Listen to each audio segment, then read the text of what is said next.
All right, guys, you see this title. We are back with yet another reaction, but this time we're watching George Carlin saving the planet. Now, I remember this character. It's been a while, but I remember.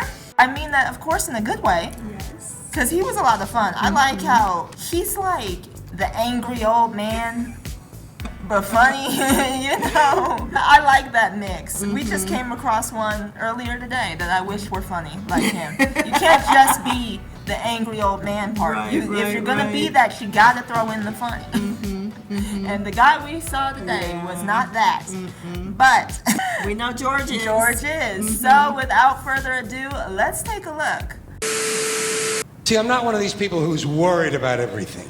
You got people like this around you. Country's full of them now. People walking around all day long, every minute of the day, worried about everything. Yes. Worried about the air, worried about the water, worried about the soil. Worried about insecticides, pesticides, food additives, carcinogens. Worried about radon gas, worried about asbestos. Worried about saving endangered species. Let me tell you about endangered species, all right? Tell me. Saving endangered species is just one more arrogant attempt by humans to control nature. It's arrogant meddling. It's what got us in trouble in the first place. Doesn't anybody understand that? Interfering with nature. Yeah. Over 90%, way over 90% of all the species that have ever lived on this planet, are gone. Really? They're extinct. We didn't kill them all. No. They just disappeared. Yeah. That's what nature does. Survival of the They fittest. disappear these days at the rate of 25 a day. And I mean regardless of our behavior. Irrespective of how we act on this planet, 25 species that were here today will be gone tomorrow. Let them go gracefully. Leave nature alone. Haven't we done enough? Yeah. We're so self-important. So self-important. Everybody's going to save something now. Yeah. Save the trees, save the bees, save the whales, save those snails. And the greatest arrogance of all is save the planet. What? Are these fucking people kidding me? Save the planet? We don't even know how to take care of ourselves yet. Yeah. We haven't learned how to care for one another. We're going to save the fucking planet? Yeah. I'm getting tired of that shit. Yeah, I understand it. I understand it. I'm tired of fucking Earth Day. I'm tired of these self-righteous environmentalists. I did too. These white bourgeois liberals who think the only thing wrong with this country is there aren't enough bicycle paths. People trying to make the world safe for their Volvos.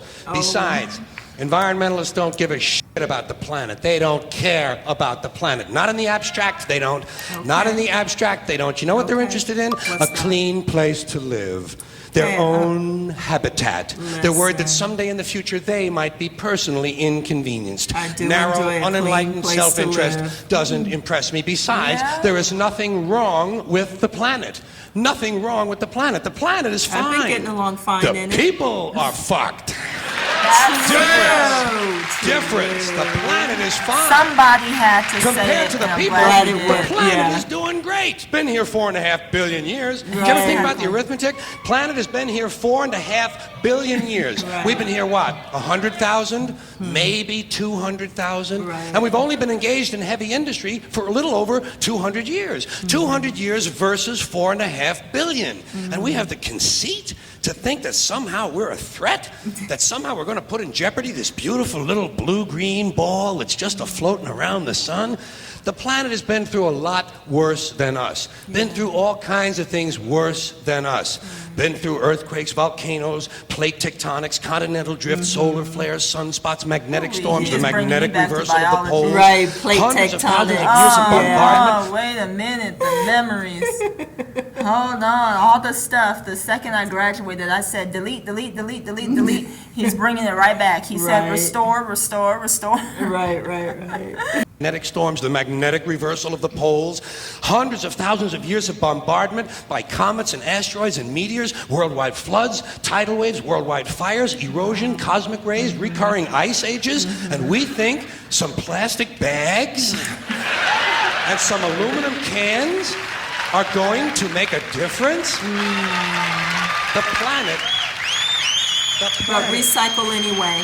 Do so, because I mean, if it really is true, like over here, I'm not in a coastal region. We're in the desert, okay, landlocked, very much so. The water we do have, man-made, right? So, if it is true that the plastic really does, it really is choking out the turtles, and it's getting caught in like fins and gills and whatever these animals have, then of course that's sad. Right. Yeah. So, save the turtles. I'll say that. I know he hates that. I know he just said, stop saving this, that, and the other. But The planet isn't going anywhere. We are. Yeah, right. We're Every going day. away. Every day. Pack your shit, folks. Right, yeah. We're going away. And we won't leave much of a trace either. Thank God for that. Maybe a little styrofoam. Maybe. Little styrofoam. Planet will be here and we'll be long gone. Just another failed mutation. Just another closed-end biological mistake. An evolutionary cul-de-sac. The planet will shake us off like a bad case of fleas. A surface nuisance. You want to know how the planet's doing? Ask those people at Pompeii who are frozen into position from volcanic ash how the planet's doing. Want to know if the planet's all right? Ask those people in Mexico City or Armenia or 100 other places buried under thousands of tons of earthquake rubble if they feel like a threat to the planet this week. How about those people in Kilauea, Hawaii, who build their homes right next to an active volcano and then wonder why they have lava in the living room? The planet will be here for a long, long, long time after we're gone, and it will heal itself, it will cleanse itself, because that's what it does. It's a self-correcting system. The air and the water will recover, the earth will be renewed, and if it's true that plastic is not degradable, well, the planet will simply incorporate plastic into a new paradigm, the earth plus plastic. The Earth doesn't share our prejudice towards plastic. Plastic came out of the Earth. The Earth probably sees plastic as just another one of its children. Could be the only reason the Earth allowed us to be spawned from it in the first place. It wanted plastic for itself. Didn't know how to make it. Needed us. Could be the answer to our age-old philosophical question, why are we here? Plastic.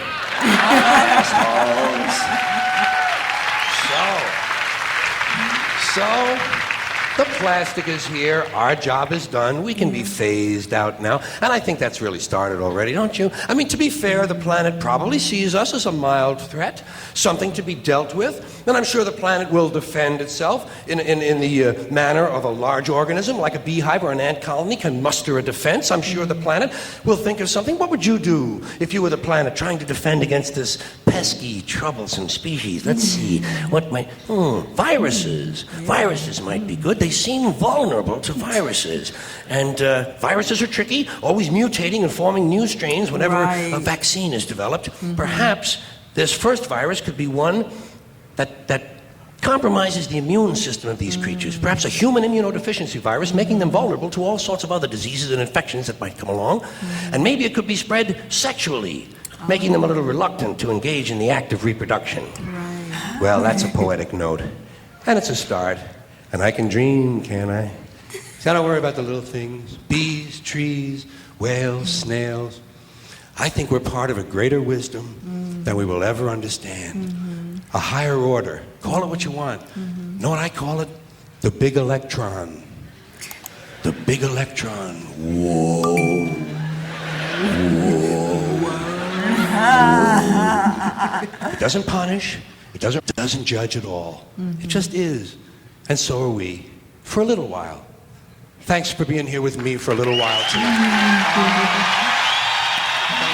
Good job. Thank you very much. Always a good time with George Carlin. Right, he gets so passionate. Man, it's over already.